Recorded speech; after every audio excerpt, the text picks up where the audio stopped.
منتخب بلدیاتی نمائندے اہلیہ نے نیو کراچی ٹاؤن سے کیے گئے وعدے وفا کر رہے ہیں۔ عوام کو سستی اور صحت مند ماحول کی فراہمی کے لیے Quaid Azam family park and mini zoo sector 5A3 کا افتتاح۔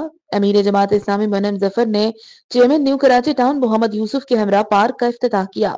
مختصر عرصے میں کراچی کے 125 اجڑے ہوئے پارکوں کو تزئین و آرائش کے بعد عوام کے حوالے کیا جا چکا ہے۔ امیر جماعت اسلامی کراچی منم ظفر سندھ حکومتی بلدیاتی نمائندوں کو اختیارات نہیں دینا چاہتی اور ان کے قابض میئر بھی عوام کے لیے کچھ نہیں کر رہے۔ محدود وسائل میں خدمت کے جذبے کے ساتھ عوام کے مسائل ترجیحی بنیادوں پر حل کر رہے ہیں۔ Chairman new Karachi town Muhammad یوسف۔ اس موقع پر جماعت اسلامی ضلع شمالی کے امیر طارق مجتبیٰ، جماعت اسلامی کے علاقائی ذمہ داران، vice chairman new Karachi town Shoaib bin Zaheer, chairman park committee new Karachi Imran Faqir, member park committee Imran Shafiq, coordinator chairman new Karachi Hanzala Anwar Qureshi, senior officer باغات Javed Jamal, XEN MNE Nadeem Haider, incharge B&R Faisal Sagheer, public relation officer new Karachi town اور عوام کی بڑی تعداد موجود تھی۔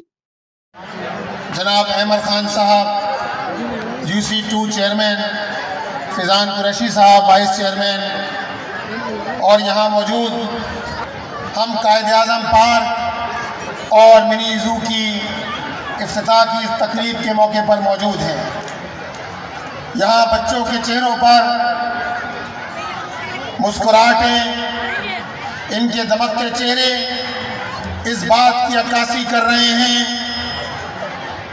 کہ جماعت اسلامی نے سن 2024 کے اختتام اور عیسوی سال 2025 کے آغاز کے موقع پر نئی کراچی کے لوگوں کو جو تحفہ دیا ہے، اس تحفے پر یہ تمام لوگ مسحور ہیں۔ اور کیوں نہ ہو،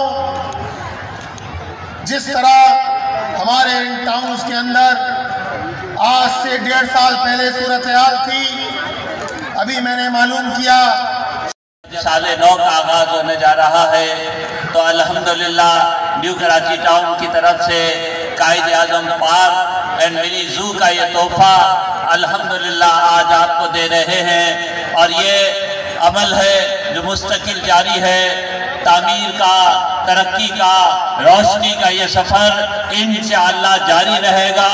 انشاءاللہ نیو کراچی چمکتا دمکتا مہکتا نیو کراچی بنے گا، اور انشاءاللہ اب نیو کراچی کھنڈر نہیں رہے گا، یہ نیو کراچی اب مسائلستان نہیں رہے گا۔